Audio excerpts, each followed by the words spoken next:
What's going on, everybody? Here we are, Freshly Brewed. Hey, let's first address the fact that, okay, we got excited. And when we came up with this idea, and the idea was, hey, we'll recap the show for the folks that can't sit through maybe the whole entire hour, or they're just like, hey, man, before I tap on this, just like the recap. We didn't really think it through because our first episode we put out 15 minutes before it hit everywhere else.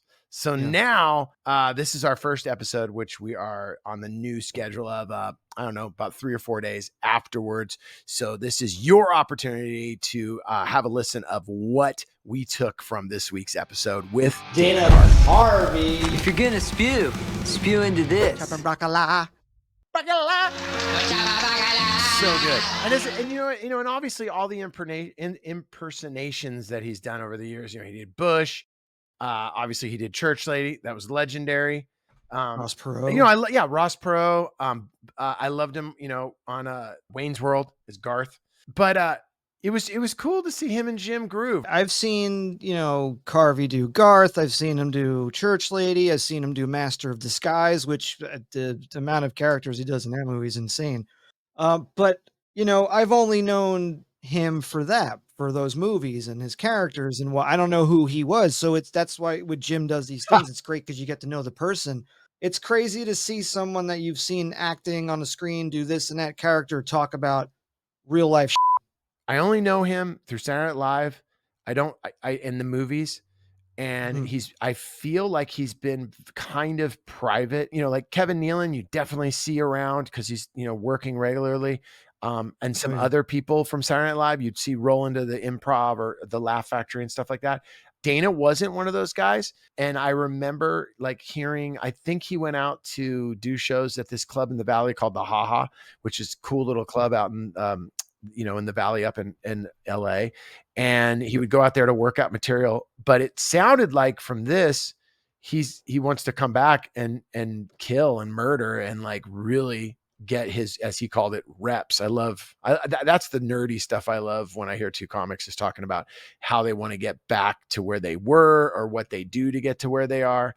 But it sounds like he wants to come back and start doing stand-up all the time.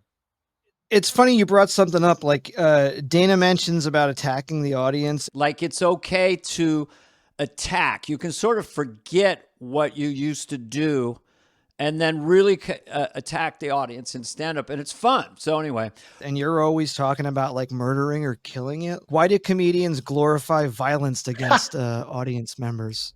I don't even, I don't know. I don't know. That's just some term. I don't know, man. It's I say kill it. I don't ever go for I'm going to murder it. I don't know. I just think you're always hey, did you kill it? Hey, Yeah, no, I get it. I'm just being a jackass.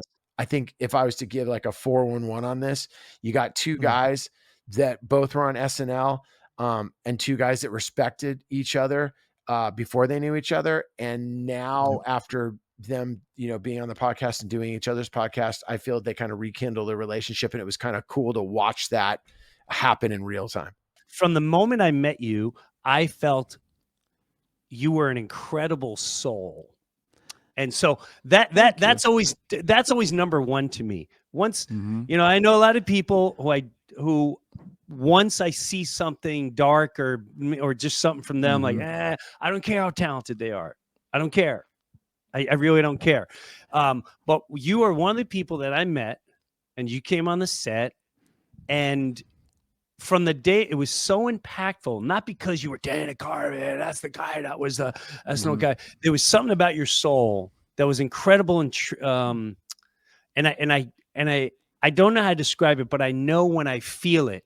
And from that moment on, I wanted to follow you and get to know you and understand where that good soul came from. So that's you make me belly laugh, but I always felt like Dana Carvey's one of the greatest souls that have existed. And I'm just being honest. So, it would be great is if you got Dana and Jim do a skit together, each doing a character. I love that whole character that his alt ego country. Oh, the rednecky. The redneck. Yeah. You have Larry Cable Guy. So I just created a character called Rednecky intentionally bad. And the catchphrase, I'll do it in a sec. The catchphrase is come and get some. I'm Red Necky, the redneck comedian. You ever fart so loud, dog, 2 stayed away, go, what that? Come and get some. That's great. Yeah, I still got to come up with something for that. I know Jim put pressure on me. Oh, that I he have to totally make it did. nice Hey, about it. I was like, dude. can I ask you a question? When you're taping the shows and he calls you out like that, do you feel the heat right away? No, I don't, because I'm like, oh hell yeah, I can do this. And then when it's time to batter up, I'm like, shit, I gotta do this. I love when he calls you out like, yeah, Mike, we're going to write a song and then you're going to do a character to it. And then also I want it animated. Mike will do that by like tomorrow. We'll see. We'll see what comes out. Oh, I'm excited to see what you get done for that. I'm red Nicky, the king of the town. Yeah, it felt like this episode was once again, whenever Jim has I love when he has friends that from that era of, Saturday Night Live, because it's such an insight. Like for me, I know for the viewers that are my age, they're like, oh wow, man, like I remember that, especially seeing those characters. And also what I liked too, it wasn't some big throwback to like, I remember that was the best thing I've ever done in my life. Like they both had the attitude like, yeah, we did that. And okay, what else? And if anything, if new people come along and they don't know who he is, that now they'll know, oh yeah, my dad used to watch him on whatever.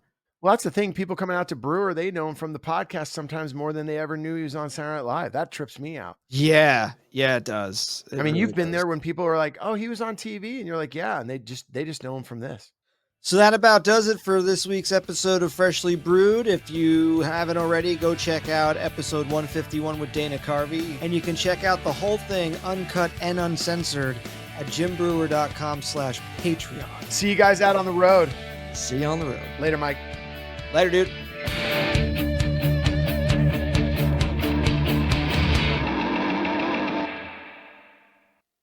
Can you talk? Are you talking? So weird. Almost have it. Come on now. Yee! It's gonna happen. Yeah, it's working now. Can I hear you? Hello? Can you hear me?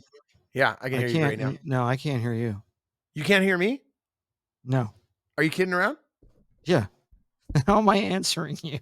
Wait, can you hear me? Yes, I can hear you. Oh, dude, you're fucking with me, bro. Do you like the setup, or was that window bumming you out? You like that? Yeah, I like talking to my mic like I'm singing into it. Come on, baby. Dana Carvey, episode Dana Carvey. I love you. What? Let's drop it.